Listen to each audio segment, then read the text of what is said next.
Coming up today on Locked On Texas Tech, continuing to choke down these terrible pieces of humble pie. You are Locked On Texas Tech, your daily podcast on the Texas Tech Red Raiders. Part of the Locked On Podcast Network, your team every day. We're going to start this thing off right. Raider!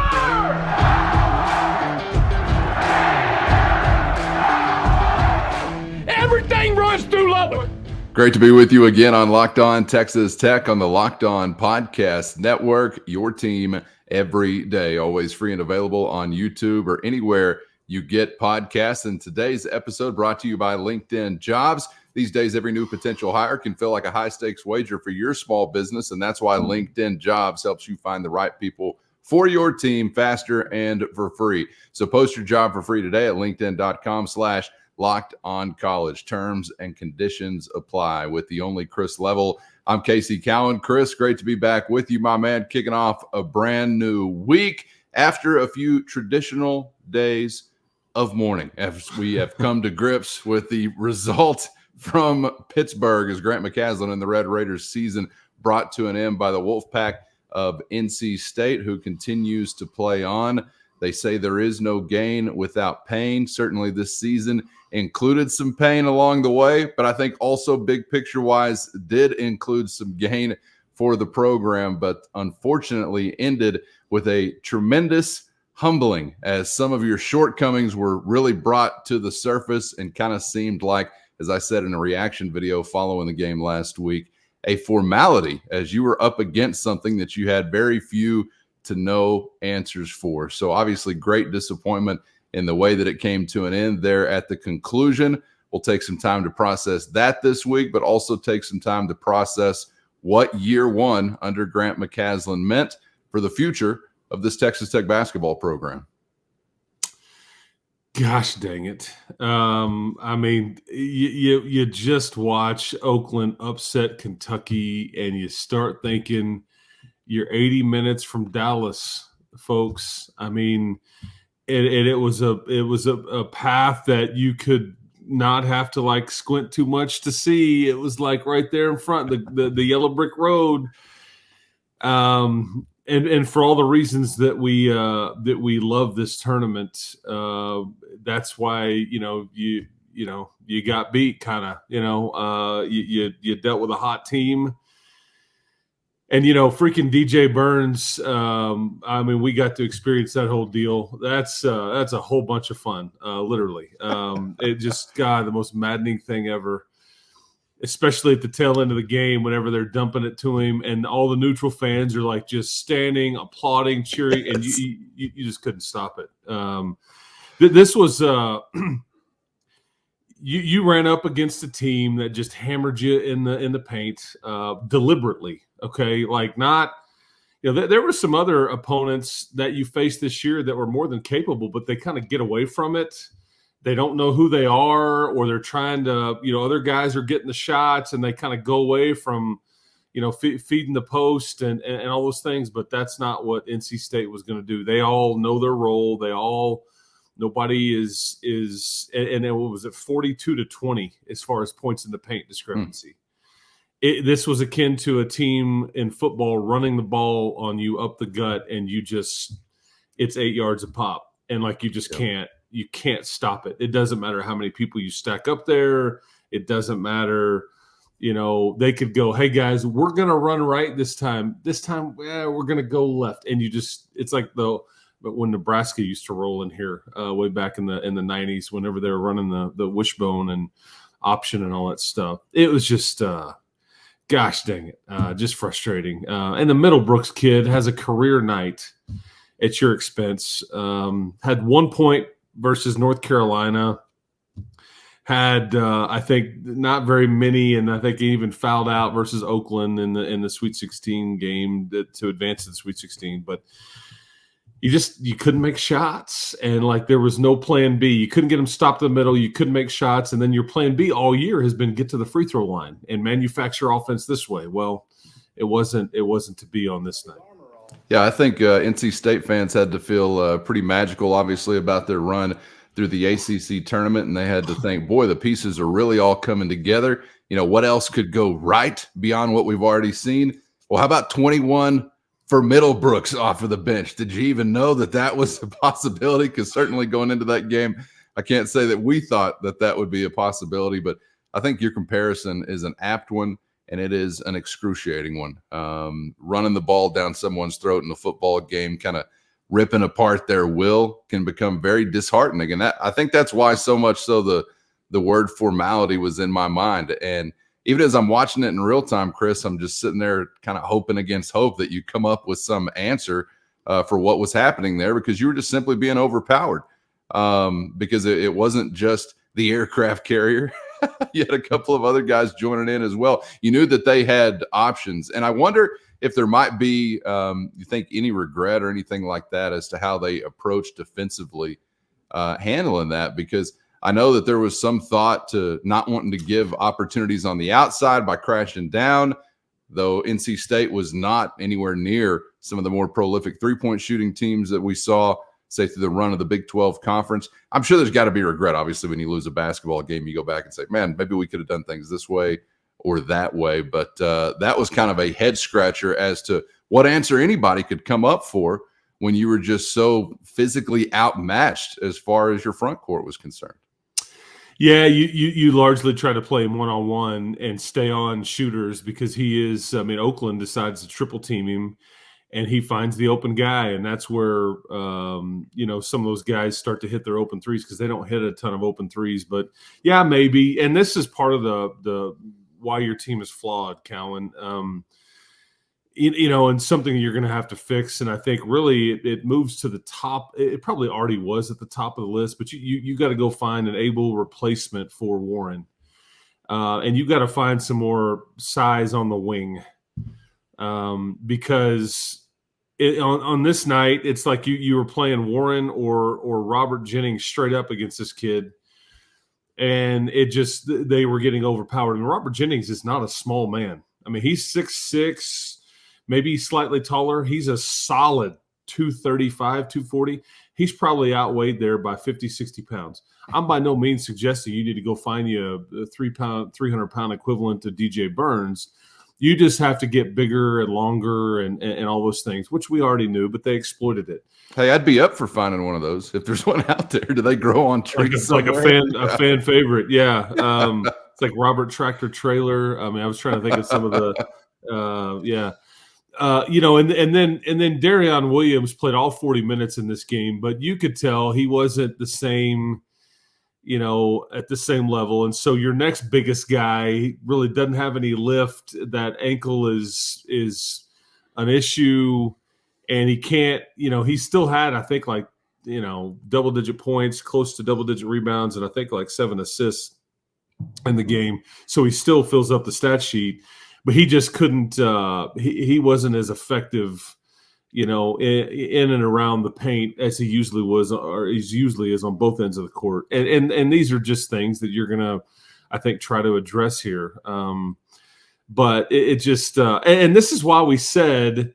Now, granted, NC State is the one exception, because I don't know if that was an upset the second round by them moving to the Sweet 16 and beating Oakland, since they were technically the higher seed. But this is why we said that these first round games are the toughest to win, because if you look at the tournament in the second round, like what advances to the Sweet 16, there's not many upsets at all. In fact, there's a lot of blowouts to where, everything settles in, and you get, the top teams. I mean, I think only like Baylor didn't go, Kentucky didn't go, obviously.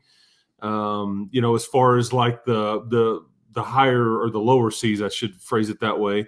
But these first round games are just tricky. And I watched a 14 beat a 3 and an 11 beat a 6, unfortunately, right in front of me in a 19,000 seat jacked juiced arena. And it just like was, with the tech standpoint, it was just like watching this slow car wreck, and you could see it happening, and you just couldn't do anything to stop it. It didn't matter how many timeouts you called. You looked to the bench. I mean, yeah, you could have doubled the kid a bit more and maybe kind of mixed it up, but it's not like some of the shots he was making were easy. I mean, they were, degree of difficulty. You were making him work for it. He does foul way too much. I don't agree with how that's called. Sometimes you can't just you have the right to hold your spot too. You can't just barrel through somebody. Anyway, but gosh dang, it's just a frustrating, and now it's kind of like, where do we go from here?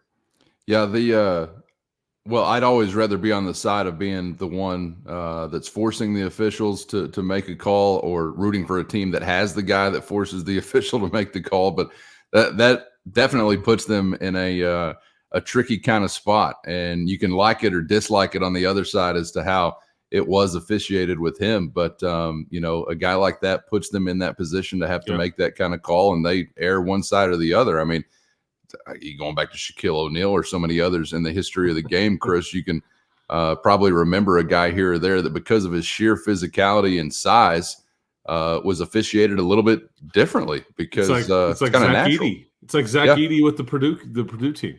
Big guys get officiated differently. This is just a different one though, because he's he's spicy. He's got a little something to him, and so he maybe is intentional with turning around and saying hello a little bit. And but anyway, yeah, you're right. And like Houston almost found out that these NCAA tournament games are officiated much differently, and it almost cost them. They had walk-ons on at the end of the game. Because everybody fouled out, and the other guys on the floor had 4 fouls. So, they called that one a lot tighter. Maybe they let you in your game go a little bit more, but that's what you deal with in the NCAA tournament. And but it's such a great tournament. I mean, it's so much fun when your team is in it. I think this is the standard now. It's and now you say, okay, yeah, we need to get to the tournament. Although your league, if you watch Colorado or you see Arizona still rolling, you start to grasp it's not exactly going to get any easier at all when we go forward into next year and expand this thing to 20 conference games and all that stuff. Let me ask you a question about something we discussed last week as it pertains to Red Raider rhythm. We talked about the return possibly of Warren Washington, and a semi-return, I guess, of Darian Williams. And I think I even said last week, as a fan, probably too quick to just say, yeah, plug and play. Well, he's available. Well, here we go back to, Showtime or whatever. They'll be fine, and they'll pick right up where they left off, and not just where they left off, but the best versions of themselves when they last left off or last were together.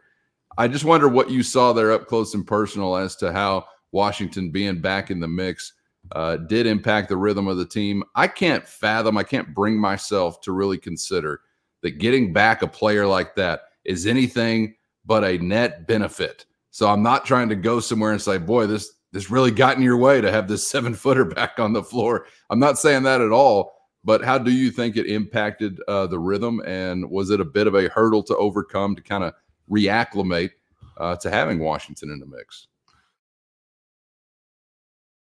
First, this week's March Madness Bracket Highlight brought to you by our friends at Nissan. Each week, we're picking one team that's standing out, a team that's pushed it further than the rest, just like any of the all-new 2024 Nissan SUVs. These guys were able to take it to the next level. Today, again, at our expense, the NC State Wolfpack goes the way of the Nissan Rogue, continuing their surprise run now into the Sweet 16. They say win life, go Rogue, and that's exactly what the Wolfpack continue to do. Take the Nissan Rogue, Nissan Pathfinder, or Nissan Armada and go find your next big adventure. Shop NissanUSA.com today.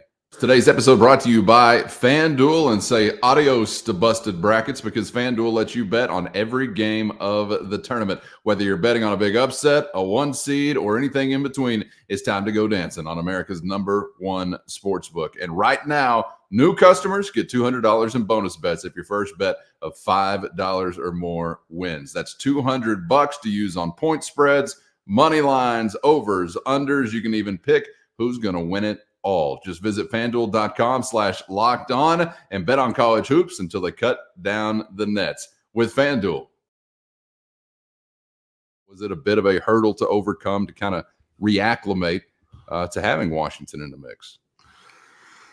Yeah, they brought him off the bench. I think we had a pretty clear indication that, when they have that open practice and he's bouncing around, he's dunking it and all those things, that he was going to play. I just didn't know, was this 2 minutes? Was this 25 minutes? Was it starter? Was it reserve? Was it going to be effective, ineffective? I mean, it was kind of a total crapshoot. But I didn't think – I thought you didn't play well particularly, but I don't think it had to do with, like, my opinion was it didn't have anything to do with inserting Warren back into the rotation or mix. I just thought, and he hung in there. He had, I think, 6 points, 8 rebounds, played about 15 minutes or so, ended up one-on-one with Burns some. I thought, it was much better than the last time I'd seen him, which was against Central Florida. Yeah. And I'll tell you, his dad watches this podcast, watches this show. He's told me this multiple times when I see him after a game. And so I'll tell you this about Warren, and it kind of was like, I was like, oh man, don't get this big fella to choking up here late at night in downtown Pittsburgh. But we get back to the hotel. It's obviously a somber mood. You kind of feel like a state of shock, like, holy cow, it just ended just like that. But the first person I see when I walk or get back into the hotel after the game was over, players were still doing some media stuff, and Grant was doing some media stuff. So, but I got back to the hotel, and one of the first people that I see, he walked up to me, was Warren's dad. And he just wanted to talk, and he wasn't, like, upset. He just was like, well, but one of the things he said to me, I may never forget. And I just thought about the last month to 6 weeks that Warren has had to go through. How many times have we talked about it? Have we hinted at it? Have we gone, I don't know what's going to happen? Like, we've come up with theories. We've come up with everything. Grant, I'm sure, has been sick of talking about it. I know I'm getting sick of getting text messages about it, all that stuff. But I said to Mr. Washington, I said, because you and I talked about it after senior day, and Warren was emotional. Yeah. He and Grant, like, when Grant saw that, he's like, come here, man. Like, you could just see that interaction, and Warren just kind of wears his emotions a bit. And I love that, because it clearly means a lot to him in this place. I think this last year meant a lot to him. But his dad said, because I said, I looked over there toward the end when they realized it was over, and he puts a towel over his head, and Coach AC, and one of the strength coaches, and Clay Wilson, the player development guy, they're over there, and they're just kind of trying to talk him through the end of the clock dripping down, and you could just see the realization of my college career is over. This is what I do. It's all I've done. I've been doing this for 5 or 6 years. I've done this for a variety of schools, and it's now over. And his dad looked at me and he goes, but you know what? He goes, at least he got to finish it on his feet instead of sitting over there with a boot on. And so from that standpoint, I thought, I don't know if it took anything away from me. I only think it added to it. But if that's all it did was that he got to finish it the right way, I'm totally okay with it. Because it's no fun being hurt. You feel like you're letting people down. You feel like you're kind of not a part of things. And I thought he was effective. But, I don't know if it messed – EY didn't get to play. Obviously, that's the one rotational piece that but I don't know if EY would have been able to stand a chance against Burns or Middlebrooks or Diarra, what they had rolling. But that was clearly a storyline, just kind of how all that transpired. But that's certainly something you're going to need to get better there, deeper there, more options there to be able to defend something like that or withstand something like that or counter something like that. Yeah, you're making me think of an old Western approach of wanting to go down with your boots on instead of counting your toes in a bed. So I think we can all understand what he means by that.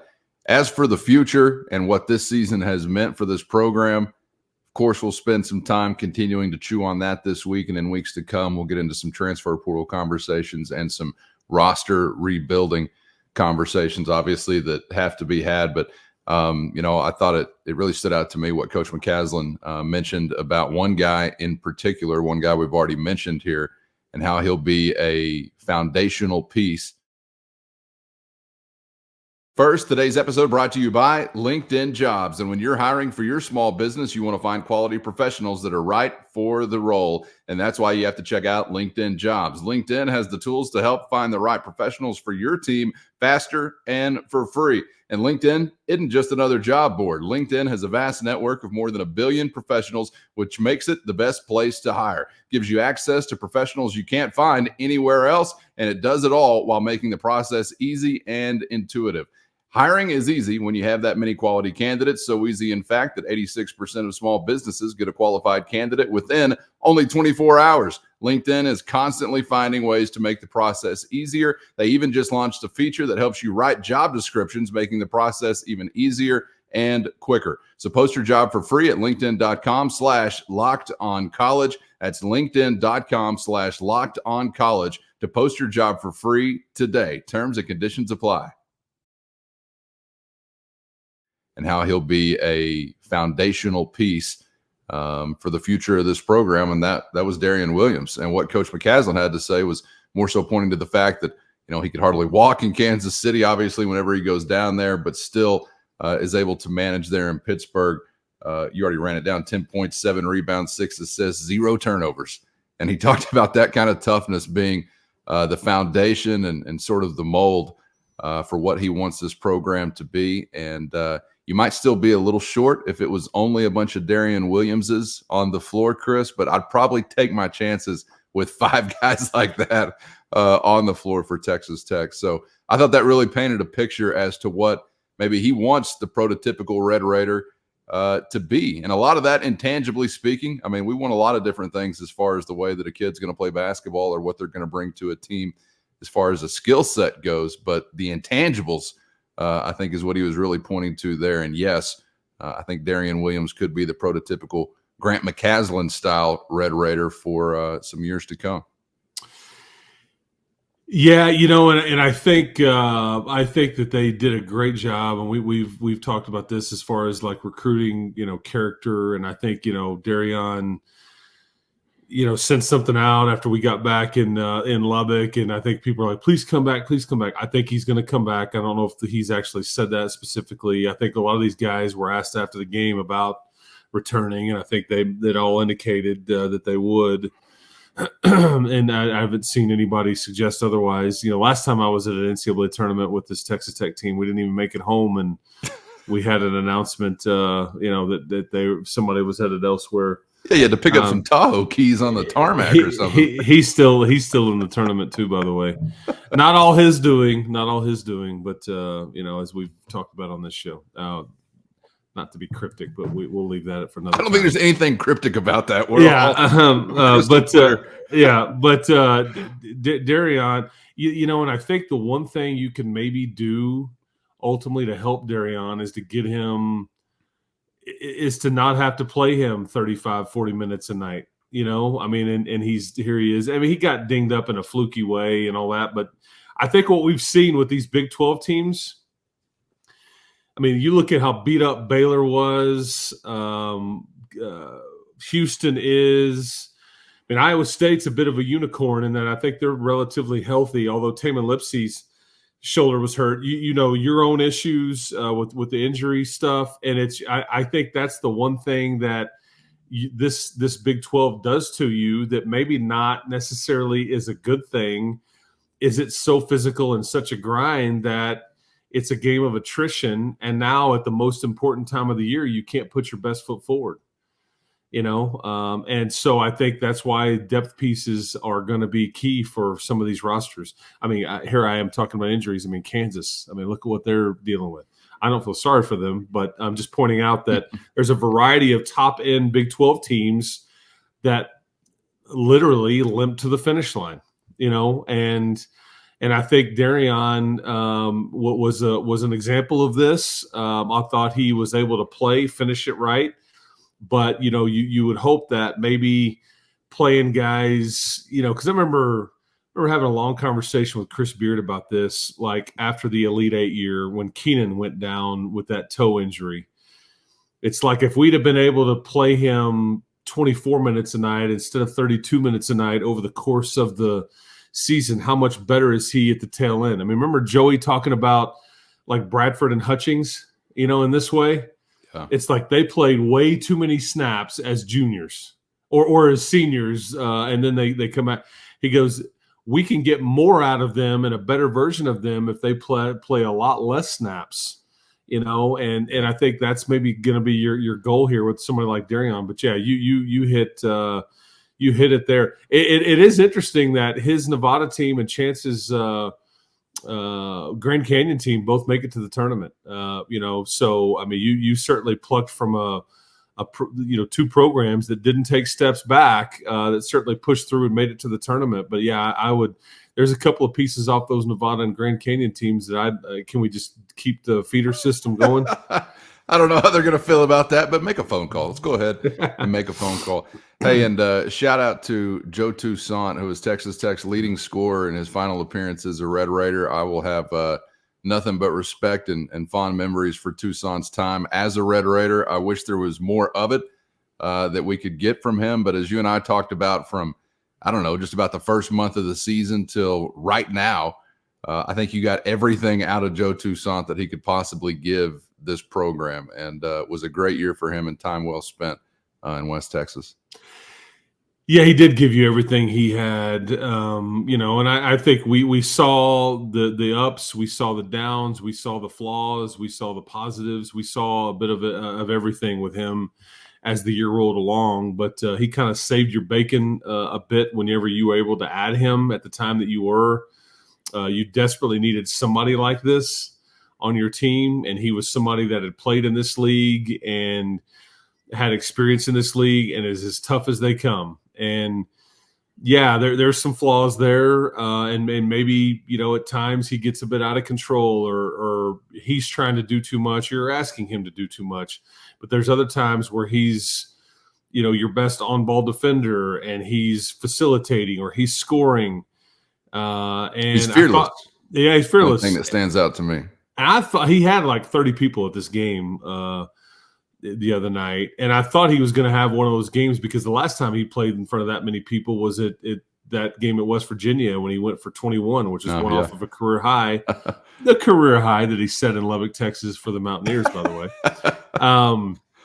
But I thought, the first half, I thought that he was maybe he was the only one scoring for you. He was kind of keeping you in it, and then it just, like everybody else, kind of went cold. And yeah.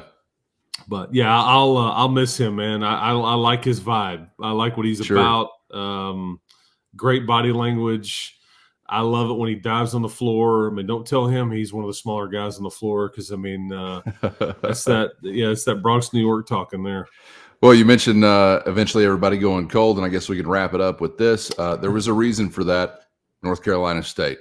I sure do hate having to give so much credit to an opponent, but I'm going to have to give a lot of credit to that opponent. 17-14, 9-11 in the ACC whenever they kick off their conference tournament. 17-14 was the regular season record, Chris, and it just makes me wonder, how freaking good is the ACC that they couldn't even compete for anything in the regular season? I don't know what to make of this. I got to tell you, I'm on the verge of rooting for them the remainder of the tournament, which is not something I would typically do for somebody that smacked you around. And not everybody may feel that way. Somebody might have irritated you here or there, and you don't want to root for them, and that's fine. But I couldn't have any more respect for what they've done in recent weeks. I have no clue what the conversation was like around their program or their head coach when you wind up 17-14. It probably wasn't all that friendly. Pretty damn friendly now, I imagine, as they're headed on to the second weekend of the tournament. It's got to be one of the more uniquely great stories for a basketball team we've had in some time as it relates to that kind of conference tournament run, and now, at least for now, a run to the NCAA tournament, man. It's amazing stuff. Yeah, I guess I can't. I don't You're not on board with it. Screw I saw too much antics, too much this or that. Ass kicking. I heard some of the fans. I personally, I hope Houston beats the. I need to be careful because I know this is a PG show. It's not. It's YouTube. We're on YouTube. You can say whatever. Yeah. Doesn't matter. Yeah, I hope they get punked. Yeah, yeah, and it's. I mean, Marquette won't be easy, but yeah, I mean, there's a chance that's an all ACC final there in Dallas on Sunday, with Duke and NC State going against each other. North Carolina obviously still involved. Clemson is still involved in this tournament. Yeah, the ACC I didn't think was very good this year, and I don't know if you judge, because the Big 12 has only got 2 teams left. If you don't count Arizona, if you want to play that game and all that. I don't know if, a lot of times you judge it by who wins the national championship, or you judge it based on overall record of what a conference does in a tournament. I think you were pretty beat up on a lot of your teams, but again, you were the best league, everybody thought, and you haven't exactly fared very well. The best 2 teams in your league are still standing, but in Iowa State and Houston. But yeah, the whole NC State story, and yes, I'll admit it. It's one of the fun things about the tournament, though. I mean, like Jack Golke, the Oakland kid. I mean, you kidding me? Right. The guy like had 19,000 people in the palm of his hand. Even people in blue. I'm like looking around me, and they're like going, "Dang!" I mean. It's like, and they were ready to fire their coach within seconds after that thing went final. But this was the beauty of the madness, man. Yeah, please. I hope that they tweak this thing, they don't screw it up too much, because gosh, is it a fun sporting event? I mean, gosh, it just gives you so much every year, and it just so happens that NC State is one of the things that it's given the country this year. And I know those of us talking here or in our fan base and all that, or we're in the minority, there's other people that I've talked to that just can't stand the Burns kid, DJ Horn. He's got a little swag too, that he kind of dirty. I mean, he threw an elbow the other night against you, and he just is emotional and quick triggered and all that stuff. But I could see that, it's like Pistons like, or I don't know, but I could see why a lot of people would either really love him or hate him. Yeah. But but I hope they get a dose of Kelvin Sampson's Coops. That's my personal opinion. Sure. That's what I hope for. That's what we're here to offer. And I would take them on my team every day of the week. I know, I would too. There's some of those you're hating if they're not in your colors. You may be loving if they are. Unfortunately, well, they were in our colors, but it still didn't help us out. Is Brock Cunningham one of those? Absolutely not. See, talking about basketball players, Chris. He's kind of like, see, that's what I'm saying. He's kind of flirting with this kind of territory here. But anyway, okay. Oh, not even close, man. Filling up statistical columns aside from the personal foul column is what I'm looking for. We know which one Cunningham fills up. Chris, glad you made it back to West Texas. You had a chance to get so discouraged. You just decided to become a Pittsburgh Bridge person, but you didn't. You made it back to the LBK. And we got plenty coming up this week as we'll continue to process the season that was for Grant McCasland, look ahead to the future, and, of course, rolling through Texas Tech football spring camp. So look forward to doing that with you, man. Appreciate the time, as always. Absolutely. It's portal season, spring practice ongoing, a lot about to kind of shake out here, so we'll be here for it. Glad to be back and off the road for a bit, unfortunately. I say that I'm glad to be back. I'm off the road for a while, unfortunately, but this is kind of the quieter time for me. So anyways, but enjoyed it. We'll be here with you all week long, people. Locked On Texas Tech. Don't forget to smash that subscribe button. That's right. Make sure you never miss an episode by getting subscribed on YouTube or anywhere you get podcasts. For Chris, I'm Casey, and we hope to see you back for the next round on Locked On Texas Tech.